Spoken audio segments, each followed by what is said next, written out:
vote right now on Zippy Vote. Your next comedian comes to us from Milwaukee, Wisconsin. Please welcome Will Krolowitz. I'm feeling great today. Today I had the perfect burrito. Sometimes you get a burrito that's not made well and it comes unraveled while you're trying to eat it. The guy that made my burrito had dreadlocks. I want a guy with dreads to make my burrito because I got a feeling he's gonna roll that shit up right. You know what I'm saying? Yeah, Marley, roll me up a fatty. Twist me up a steak burrito and do not lick it at the end. So my name is William. I introduced myself to a guy recently. He's like, nice to meet you, Bill. I said, actually, I prefer William or Will. He thought about it for a minute. He goes, well, you know what? I'm going to go ahead and call you Bill. Well, I'm going to go ahead and call you Richard because you're kind of being a dick. It's William. Ladies, that's Will Yum. That's right, ladies. Just got the new glasses. These thick-ass lenses make my brown eyes pop.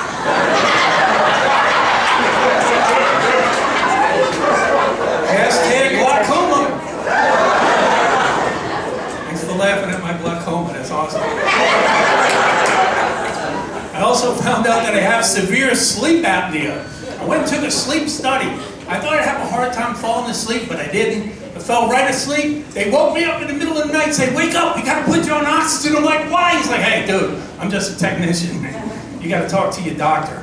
So I go talk to the doctor. I was like, why'd they put me on oxygen? He goes, well, your oxygen levels drop to very dangerous levels. If you don't get a CPAP machine and oxygen, there's a very good chance you can have a heart attack or a stroke and die in your sleep. And I'm like, whoa, die in my sleep? Die in my sleep? That is freaking awesome. Who doesn't want to die in their sleep? How did you die? I don't know, I slept right through that shit. First he went to bed, then he woke up dead. He went peaceful, yes.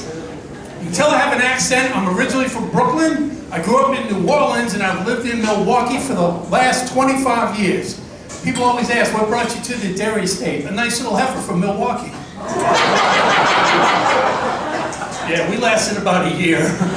Didn't make it. Too much fighting in public. I'm in the mall with her and she's like, here, hold my purse. I'm like, I'm not gonna carry your purse. Like, you're not man enough to carry a purse? I said, that's a black bag and I'm wearing brown shoes. I'll look like an idiot. So we went our separate ways. I raised my sons in Wisconsin.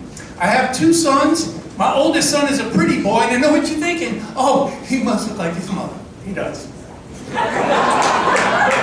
He thinks my other son's my favorite because he looks like me. I'm like, he's not my favorite because he looks like me. He's my favorite because he doesn't look like my ex-wife. I met my ex-wife when we were in the Army. We're stationed in Georgia. We just eloped without meeting each other's families. Big mistake. I did not realize I had married into a Sicilian family from New Jersey.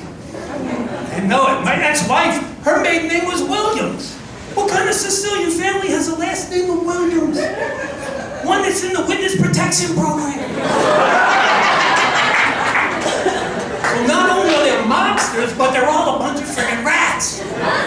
My ex-wife Victoria and her brothers Sal and Tony Williams. I stayed in Wisconsin, I raised my sons there. I like the way that they turned out. They're gentlemen. They took me out about 10 years ago for Father's Day. We're enjoying a nice Father's Day meal. Couple comes in, they got a 5 or 6-year-old kid. They sit down at the table next to us. Kid starts banging on the table. Parents just ignore it. Kid gets up from the table, starts running around the restaurant. The parents say nothing. And one of my sons turns to me and goes, Dad, I want to thank you for not allowing us to behave like that. And when I have kids, they're not going to behave like that either. I hope I can be as good a father to my kids as you were to me. I was touched. I thought I was going to get emotional, so you know what I did? I reached out and I gave him a little smack in the head. I said, get your elbows off the damn table, boy. And then I stuck my foot out and I tripped that little bastard as he ran by. Because it takes a village, y'all.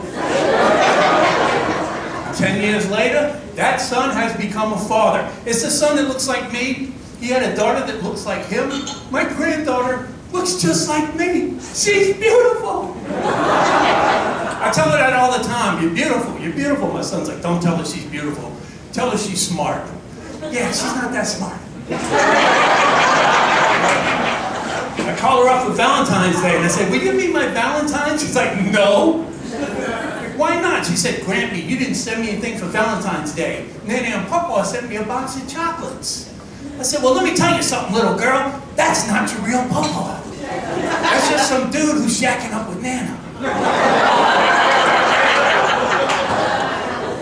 Shacking up means living in sin, and that makes Jesus cry because in the eyes of God, your Nana's a hoe.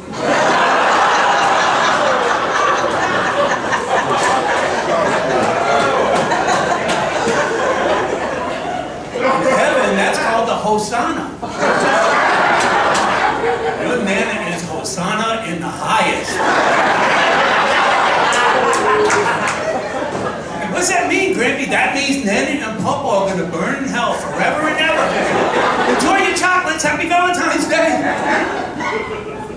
So they had that baby, and then soon after they had another little boy, and then they had another little girl. 3 kids within 5 years. My son calls me up. He goes, Dad, I just want to let you know that I am getting a vasectomy.